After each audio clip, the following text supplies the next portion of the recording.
Okay, so does cardio cause muscle loss or interfere with muscle growth? So a lot of people seem to believe that exercise is just about burning calories. Exercise is also about teaching the body a certain adaptation. So for example, when we strength train, we're teaching the body that it requires machinery to lift heavy weight, aka new tissue in the form of muscle. When we do, for example, long distance running, we're teaching the body that it requires stamina and endurance, which is something different. So yeah, when you think about it like that, it doesn't make sense for the body to have this bulky, expensive, calorie burning tissue called muscle if we're teaching it to be really efficient with calories. So, when we're teaching the body to basically run long distances, what we're really saying to the body is, hey, we're expecting you to move a large, lengthy distance on limited fuel for a prolonged period of time, which is exactly the opposite of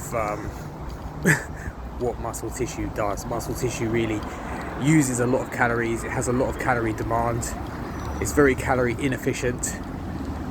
So when you run long distances, what you're basically doing is you're sending a message to your body to pare muscle down, because that's just the adaptation you're teaching your body. You're teaching your body, look, we need stamina and endurance at this time.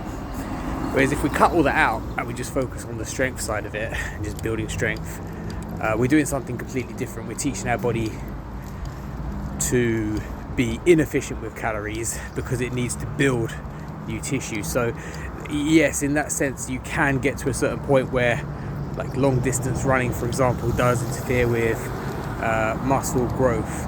On the other side of it, if you're doing things like sprints, if you look at the physiology of, say, like Mo Farah versus Usain Bolt, clearly you can see Usain Bolt is jacked. Okay, it's because he's doing them explosive movements, them short twitch muscle fiber movements that requires a little bit of muscularity. But you see, like I'm saying, Mo Farah, he hasn't got any muscle on his whole skeleton because it wouldn't make sense. Like, he wouldn't be able to have such endurance if he did. So I hope that answers your question, guys. So what I tend to do for the cardiovascular side of things is walking, because it's low intensity cardio. It doesn't tend to interfere with muscle. And also the other side of it as well is for like cardiovascular, like all I do if I really want to test my cardio system is I just shorten my rest periods when I'm training with weights, and it kind of becomes like cardio with weights. So my heart rate gets elevated in that sense anyway, so I get my heart and lungs in good condition that way. Okay, so I hope that makes sense, guys. If you have any questions about this topic, you can ask me and I'll try and elaborate a little bit more for you.